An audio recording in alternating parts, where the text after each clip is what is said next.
Talks are ongoing between European leaders to decide who will be the next head of the EU Commission bloc's most powerful executive. German Chancellor Merkel said upon arriving for the summit on Monday that she supports a Spitzenkandidat system. The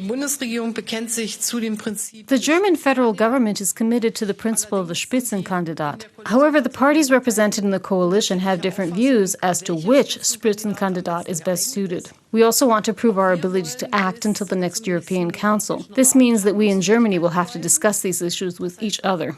Before the European election campaign starts, each party publicly announced who their transnational Spitzenkandidat would be. The Spitzenkandidat securing a majority government coalition in the European Parliament will usually become the European Commission president if approved by European Council. These elections' winning party, the EPP, is led by Manfred Weber, who also belongs to Angela Merkel's party. Angela Merkel's push for this candidate raised eyebrows among other European leaders, noticeably French President Emmanuel Macron.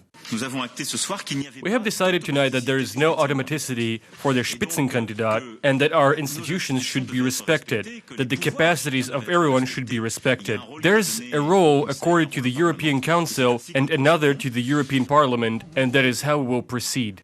The Franco-German differences set the scene for a difficult battle between national leaders and the European Parliament over the coming weeks. EU Liberals' bloc also came after the EPP's Spitzenkandidat Manfred Weber, questioning his legitimacy to govern, as the EPP doesn't have the absolute majority it needs to choose its own candidate. Angela Merkel stressed that she wants no names to be ruled out. We didn't talk about names today, and very deliberately did not. I also had a bilateral talk with Emmanuel Macron. It is not a secret that he is not a supporter of the Spitzenkandidat concept, but of course we all have to live with this fact now. It is clear that the group of the European People's Party and European Democrats is the strongest group in the European Parliament, and at the same time, it is clear that it has no majority in the European Parliament either, and now everyone has to take their own advice. The European elections shaped a parliament with a splintered centre and gains by pro-EU liberals and Greens, as well as Eurosceptic nationalists and the far right.